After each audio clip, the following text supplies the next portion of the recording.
Coming up on Art in the 48. A painter reframing how we see the world through his art.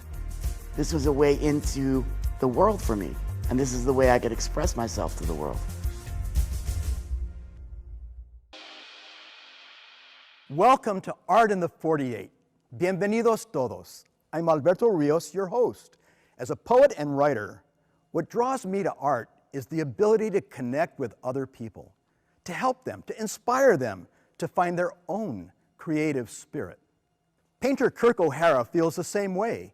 His paintings are an extension of his thoughts. They spark conversation.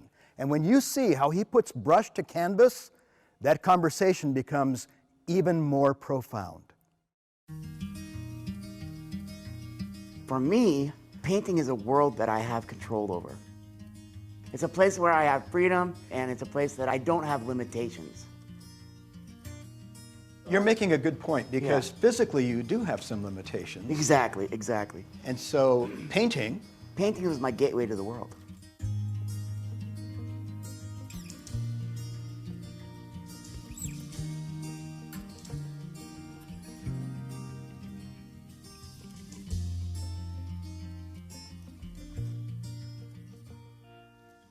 You've got arthrogryposis. Yes, I have arthrogryposis. It's not genetic, so it was never in my family before. It's just a fluke thing. And typical Kirk fashion, and some people only get it in a finger or one arm. I decided to go for all 4 limbs. I have very limited movement in my hands. I cannot walk. I'm in a wheelchair. But I paint with my mouth. I use a paintbrush in my mouth. And mostly my neck and head do the movement. You have such a steady stroke.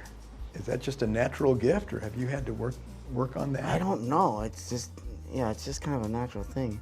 And so I've kind of learned to use my head as you would your wrist. I can get the feathery strokes in the repetitious direction that I would like them. When I first started painting, I was attracted to it because when I was little, my mom was doing it. I started trying to emulate what she was teaching me. This was your mom, and this was my mother. Secondhand lessons from my mother. Yes. So the enthusiasm must have been huge. Because I just saw her create these things, and she opened these little windows to other worlds.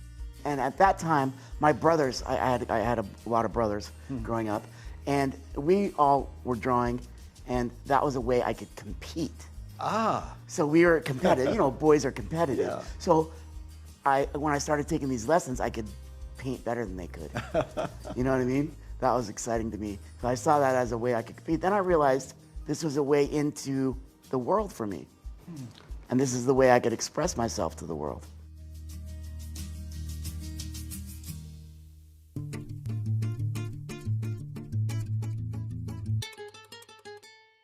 You did your first art show then at about 15.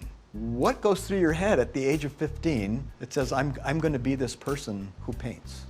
Well, it started out with that competitiveness. Yeah. Then it led to the academic part where I started learning more about how to paint. So as a kid, you didn't dismiss the idea that you had to study. You didn't think you had made it. No, I would consider myself taught because I don't have any credentials from any academic place, but I did study under a lot of different artists, as well as taking classes as needed at different colleges and things like that. I would consider myself to be self-taught, but I don't recommend that to people. I would recommend that people get an education, that there is an academics to aesthetics, and that it's important. It sets you free. I always tell people you can't break the rules unless you know the rules, right? Fair enough. You want to be a rebel, you still need to learn the rules in order to break it.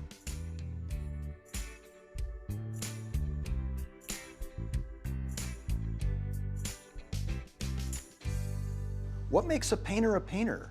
Is it is it a love of colors? I think a painter is a painter because they're already an intensely creative, passionate person.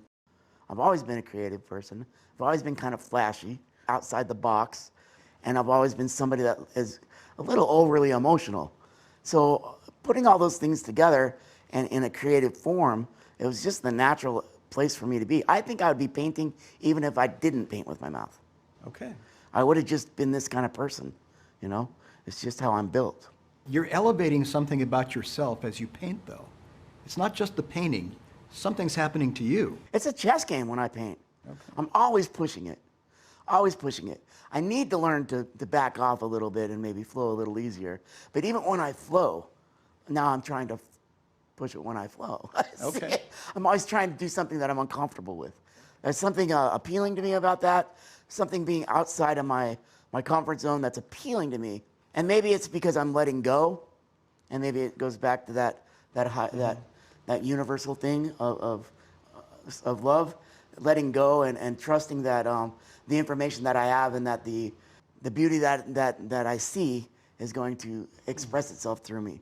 Do you feel all that as you're painting? Oh yeah. Yeah. Yeah. I feel all that as I'm painting. Sometimes I finish a painting and I'm overwhelmed and I can't believe that I painted it. Now I don't mean that in an arrogant way. No, I get it. I mean that in a very humble way. It feels like sometimes something is painting through me. I've expressed myself from everything to minimalism, to abstraction, to surrealism, to life drawing, to portraits of animals and birds. Yet I think there is a distinct style that kind of comes through on my work. Well, how does it feel to sell a painting? You've worked on something, it's your life, it's everything you brought together. How does it feel? That's a double-edged question you gave me there. Selling paintings used to feel like I was giving up a piece of me. Mm-hmm. It still does, but I'm more confident in it now, and I'm more confident in the people that are buying my work now. I think that's the difference. Mm-hmm. So I know it's going somewhere that it's going to be loved and appreciated. So selling my painting is it's not about the money. It's more of an act of love. It's an act of inspiration. I know you've had some setbacks, some dark times. Can you talk about that a little bit? Having a creative mind, growing up in the 80s and 90s, there are some traps. And I began to drink and use different things that made me feel better about my situation instead of facing it. And it took everything from me. I no longer cared about painting. I was locked in these fantasies that weren't reality. I was trying to substitute with reality with my own fantasy, and it just doesn't work. And it led me down a very bad path, and I had to change my life around, and I overcame that.